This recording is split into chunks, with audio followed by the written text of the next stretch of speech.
സർക്കസുകാരൻ്റെ ജീവിത തത്വശാസ്ത്രം 119 സങ്കീർത്തനം 161 മുതൽ 168 വരെ. ധ്യാനത്തിനായിട്ട് 165 വാക്യം. നിന്റെ ന്യായപ്രമാണത്തോട് പ്രിയം ഉള്ളവർക്ക് മഹാസമാധാനം ഉണ്ട്, അവർക്ക് വീഴ്ചയ്ക്ക് സംഗതി ഏതുമില്ല. ഡോക്ടർ നോർമൻ വിൻസെൻ്റ് പീൽ ഒരിക്കൽ സുപ്രസിദ്ധനായ ഒരു സർക്കസ് താരത്തോട് ചോദിച്ചു, ഇത്ര വളരെ ഉയരത്തിലുള്ള ട്രിപ്പീസിൽ കയറി നിരായാസം അഭ്യാസങ്ങൾ കാണിക്കാൻ കഴിയുന്നത് എങ്ങനെയാണ്? താഴെ വീഴുമെന്ന ഭയം നിങ്ങൾക്കില്ലേ? അങ്ങനെ ഭയപ്പെടുന്ന ഒരാൾക്ക് ഒരിക്കലും ഉയരത്തിലുള്ള ട്രിപ്പീസിൽ കയറി സർക്കസ് വേലകൾ ചെയ്യാൻ കഴിയുകയില്ല എന്നായിരുന്നു ആ സർക്കസുകാരൻ്റെ മറുപടി. വീഴുമെന്നുള്ള ചിന്ത മനസ്സിലുണ്ടെങ്കിൽ ഒരിക്കലും ട്രിപ്പീസിൽ കയറുവാൻ തന്നെ സാധിക്കുകയില്ലെന്ന് കൂടി അയാൾ കൂട്ടിച്ചേർത്തു. എന്നാൽ നിങ്ങൾക്ക് ആ അഭ്യാസം കാണിക്കാൻ കഴിയുമെന്ന ചിന്ത മനസ്സിനെ ഭരിച്ചാൽ നിങ്ങൾക്കത് നിരായാസം ചെയ്യുവാൻ കഴിയുമെന്നും അദ്ദേഹം പറയുകയുണ്ടായി. ഒരിക്കൽ ജാക്ക് എന്നൊരു യുവാവ് സർക്കസ് അഭ്യാസങ്ങൾ പഠിക്കുവാൻ ഒരു വിദഗ്ധനായ സർക്കസ് കളിക്കാരനെ സമീപിച്ചു. അധികം പൊക്കമില്ലാത്ത ബാറിലാണ് ആദ്യം സർക്കസ് വേല പരിചയിക്കാറുള്ളത്. ആ വിദഗ്ധൻ തനിക്ക് അറിയാവുന്ന എല്ലാ വേലകളും പഠിപ്പിച്ചു.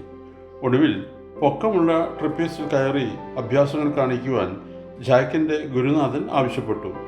ജാക്ക് മുകളിലേക്ക് നോക്കി. ഒരു ഊഞ്ഞാൽ ബാർ വളരെ ഉയരത്തിൽ തൂങ്ങിക്കിടപ്പുണ്ട്. ജാക്ക് ചകിതനായി മരവിച്ചു നിന്നുപോയി.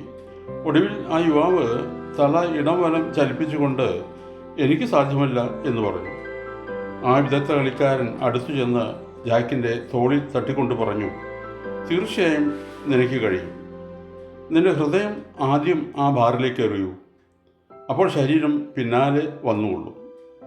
അദ്ദേഹത്തിൻ്റെ ഈ വാക്കുകളിൽ മഹത്തായ ഒരു ജീവിത തത്വശാസ്ത്രം അടങ്ങിയിട്ടുണ്ട്.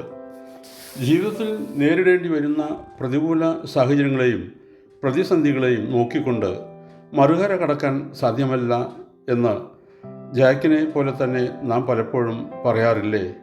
നിങ്ങളുടെ ഹൃദയം അവയിലേക്ക് എറിഞ്ഞു കൊടുക്കൂ, നിങ്ങളുടെ ശരീരം നിങ്ങളുടെ പിന്നാലെ വന്നുകൊള്ളുമെന്നത്രേ ആ സർക്കസ് കളിക്കാരൻ നമ്മെ അനുസ്മരിപ്പിക്കുന്നത്. കാർ ഓടിച്ചു പോകുമ്പോൾ എതിരെ വരുന്ന ഒരു ബസ്സോ ലോറിയോ കാണുമ്പോൾ എങ്ങനെ കടന്നു പോകും? വഴിക്ക് വീതിയില്ല, അല്പം തന്നെയാൽ കൊക്കയിലേക്ക് മറിയും എന്നിങ്ങനെ വിചാരിച്ച് പരവശരാകേണ്ടതില്ല. എന്നാൽ ഇങ്ങനെ വിചാരിക്കുന്ന മാത്രയിൽ തന്നെ എതിരെ വന്ന വാഹനം കടന്ന് അതിൻ്റെ വഴിക്ക് പോയി കഴിഞ്ഞു. നമ്മുടെ ജീവിതയാത്രയിൽ കടന്നു പോകാൻ വൈഷമ്യമുണ്ടെന്ന് വിചാരിക്കുന്ന പരിതസ്ഥിതിയിലേക്ക് ധൈര്യത്തോടു കൂടെ മനസ്സെറിഞ്ഞു കൊടുക്കുക. നിങ്ങളുടെ വാഹനം ആ വഴിധരണി കടന്ന് പോയിക്കൊള്ളും. നിങ്ങളുടെ ജീവിത വാഹനം നിയന്ത്രിക്കുവാൻ ദൈവത്തിൻ്റെ വിദഗ്ധ ഹസ്തങ്ങളിൽ ഏൽപ്പിച്ചു കൊടുക്കുമെങ്കിൽ ഭയപ്പെടേണ്ട കാര്യമില്ല. ഓർക്കണമേ, നല്ലത് അറിയുക, നന്നായി അറിയുക, ഇതാണ് ജീവിത വിജയം. സദൃശവാക്യം 25:28. ആത്മസംയമം ഇല്ലാത്ത പുരുഷൻ മതിലില്ലാതെ ഇടിഞ്ഞു കിടക്കുന്ന പട്ടണം പോലെയാകുന്നു. ദൈവം അനുഗ്രഹിക്കട്ടെ. പ്രാർത്ഥനയോടെ കർത്തൃ ശുശ്രൂഷയിൽ എളിയ ദാസ്.